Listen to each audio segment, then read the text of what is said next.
Hello বন্ধুরা, আমি চলে এসেছি একটা কই মাছের রেসিপি নিয়ে। প্রথমেই তেল গরম করে নিয়েছি আর কই মাছগুলোকে নুন হলুদ মাখিয়ে নিয়েছি আর একটা মশলার মিক্স বানিয়ে নিয়েছি নুন হলুদ গুঁড়ো জিরের গুঁড়ো লঙ্কার গুঁড়ো আর একটু আদা বাটা দিয়ে। আর ওর মধ্যে একটু হালকা মিষ্টিও দেওয়া রয়েছে, মানে চিনি। আর এই যে কই মাছগুলোকে আমি ভেজে নিচ্ছি ভালো করে তেলে, ভেজে এই যে তুলে নিয়েছি। এরপর তেলের মধ্যে দিয়ে দেব জিরে আর তেজপাতা দিয়ে এটাকে ভালো করে ভেজে নেব। এটা আসলে তেল কইয়ের রেসিপি আর এটা আমার শাশুড়ি মার কাছ থেকে শেখা। এটা অনেকে অনেক রকমভাবে বানায়, আমি এইভাবেই বানাই আমরা আমাদের বাড়িতে। তো সেটাই তোমাদের সাথে শেয়ার করলাম। তোমরাও চাইলে বাড়িতে ট্রাই করতে পারো রেসিপিটা, তোমাদের যদি ভালো লাগে। আর তোমরা কিভাবে বানাও সেটাও অবশ্যই আমাকে কমেন্ট করে জানিও। আর দেখো, এরপরে ওই মশলার মিক্সটা তেলের মধ্যে দিয়ে দিলাম। এবার দিয়ে এটা ভালো করে কষাতে হবে যতক্ষণ না মশলাটা থেকে তেল ছেড়ে দেয়। গ্যাস কমিয়ে কষাতে হবে, কারণ গ্যাস বাড়িয়ে দিলে মশলাটা পুড়ে যেতে পারে।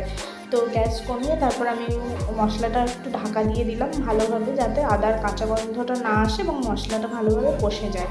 দেখো, মশলাটা আমার ভালোভাবে কষে গেছে।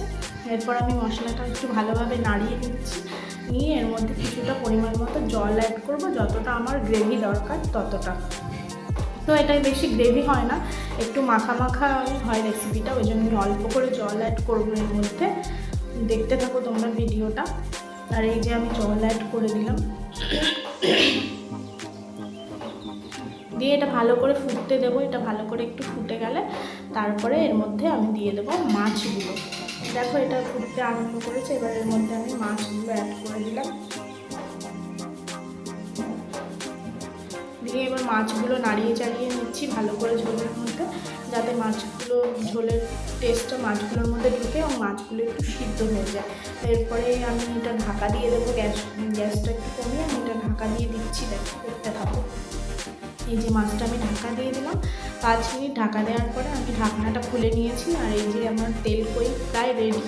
এরপরে একটু উপর থেকে হালকা কাঁচা সর্ষের তেল ছড়িয়ে দেবো, নিলেই এই রেসিপিটা রেডি হয়ে যাবে। এবারে গ্যাস কমিয়ে এটা একটু হালকা চাপা দিয়ে রাখতে হবে 1-2 মিনিটের জন্য, যাতে সর্ষের তেলের গন্ধটা সুন্দরভাবে গ্রেভির সঙ্গে মিশে যায়।